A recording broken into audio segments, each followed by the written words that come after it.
కాంగ్రెస్ అగ్రనాయకుడు, లోక్సభ ప్రతిపక్ష నేత రాహుల్ గాంధీ దూకుడు బాగా పెంచినట్టు కనిపిస్తుంది. ఇది కేవలం దూకుడు కాదు, ప్రత్యక్ష కార్యాచరణ.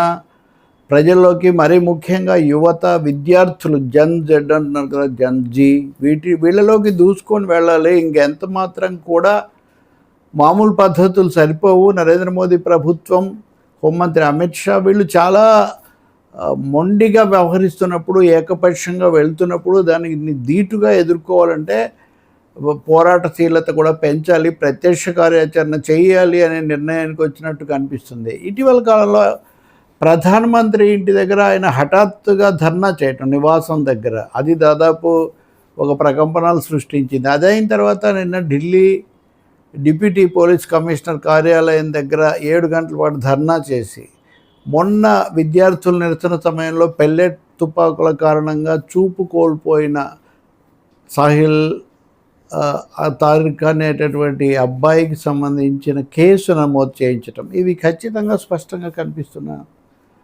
ఫలితాలు. అంటే ఊరికనే అడిగితే కుదరదు. లోక్సభలో చివరకు సభ జరగకుండానే వాయిదా పడడానికి అయినా ఒప్పుకున్నారు, కానీ అమిత్ షా ప్రకటన చేయడానికి, విచారం వెలిబుచ్చడానికి సిద్ధం కాలేదు. కాబట్టి ఇప్పుడు ఢీ అంటే ఢీ అనే పద్ధతిలో రావాలని చెప్పి నిర్ణయించుకున్నట్టు కనిపిస్తుంది. ముందు నుంచి కూడా కాంగ్రెస్ నేతగా ఉన్నప్పటి నుంచి ఆయన వెళ్ళి విశ్వవిద్యాలయాల్లో, విద్యా సంస్థలతో, విద్యార్థులతో ముఖాముఖి మాట్లాడటం, అంతకుముందు భారత్ జోడో అని యాత్ర చేయటం, ఇలా అనేక దశల్లో ప్రత్యక్ష కార్యాచరణ, సామాన్యులకు దగ్గర అవ్వడం అనే పద్ధతి అనుసరిస్తూ వచ్చారు. మధ్యలో కొంతకాలం, ముఖ్యంగా 2 సార్లు మోదీ అత్యధిక మెజార్టీతో గెలిచినటువంటి సమయాల్లో మళ్ళీ ఈ వ్యూహాలను కొంచెం పునర్నిర్వచించుకునే ప్రయత్నం చేసినప్పటికీ జన్ జెడ్ బొద్దింకల యుద్ధ భేరీ మోగి వాతావరణం బాగా వేడెక్కిన ఈ పరిస్థితుల్లో దీంట్లో తను జోక్యం చేసుకోవాలి, అలాగే తాను తన పార్టీ యొక్క స్థానాన్ని కూడా బలోపేతం చేసుకొని దృఢంగా స్థాపించుకోవాలని నిర్ణయించుకున్నట్టు కనిపిస్తుంది. అందుకనే ప్రతి సందర్భంలో ఆయన ప్రత్యక్షమవుతున్నారు. మొన్న కూడా యువతతో ఛాత్రోంకి గుంజాన్ అని వాళ్ళతో సమావేశమై అప్పుడు కూడా చాలా తీవ్రమైన వ్యాఖ్యలు, తీవ్రమైన చర్యలు కూడా ఆయన చూపించారు. పార్లమెంట్లో కానీ బయట మాట్లాడిన వాటిలో కూడా ముఖాముఖిగా ఆయన తలపడుతూ ఉన్నారు.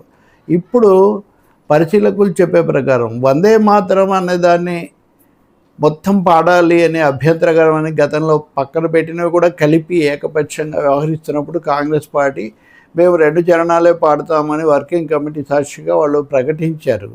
రాహుల్ గాంధీ కూడా దీని ఆధారంగా ఒక జాతీయవాద చర్చ, దాన్ని ఈ అంశాలతో ముడిపెట్టి మేమేదో దేశం కోసం తెస్తుంటే వాళ్ళు వ్యతిరేకం అన్నట్టు, అలాగే ఇటాలియన్ నేపథ్యం ఉన్న వాళ్ళు ఇవన్నీ చేయటం లేదని మళ్ళీ ఈ చర్చను వెనక్కు మళ్ళించే ఒక ప్రయత్నం బీజేపీ చేస్తున్నప్పుడు దాన్ని ఎదుర్కోవడానికి ఇదే పద్ధతిని భావించినట్టు కనిపిస్తుంది. ఇదే సమయంలో సోనియా గాంధీ కూడా బిలాంగింగ్ పేరుతో తన ఆత్మకథ రాయటం, ఆ సందర్భంగా ఉద్వేగభరితమైనటువంటి అభిప్రాయాలు చెప్పబోతున్నారు, అనుభవాలు. రాహుల్ గాంధీ కూడా వాటికి తగినట్టే తల్లి పాత్ర, తండ్రితో ఉన్న అనుబంధం, వీటన్నిటినీ చాలా ఉద్వేగభరితంగా ఆయన కూడా వెల్లడించారు. కాబట్టి అనేక విధాలు చూస్తే రాహుల్ గాంధీ మాత్రమే కాదు, గాంధీ కుటుంబం, సోనియా గాంధీ మాత్రమే కాదు, మొత్తం కాంగ్రెస్ పార్టీ వ్యూహాత్మకంగా దూకుడు పెంచబోతుంది అనేది అయితే అర్థమవుతుంది. దీనికి తగినట్టుగానే విధానపరమైనటువంటి స్పష్టత, అందరినీ కలుపుకొని వెళ్ళడం జరిగితే ఖచ్చితంగా మోదీ ప్రభుత్వము కొంత ఇరకాటంలో పడుతుంది.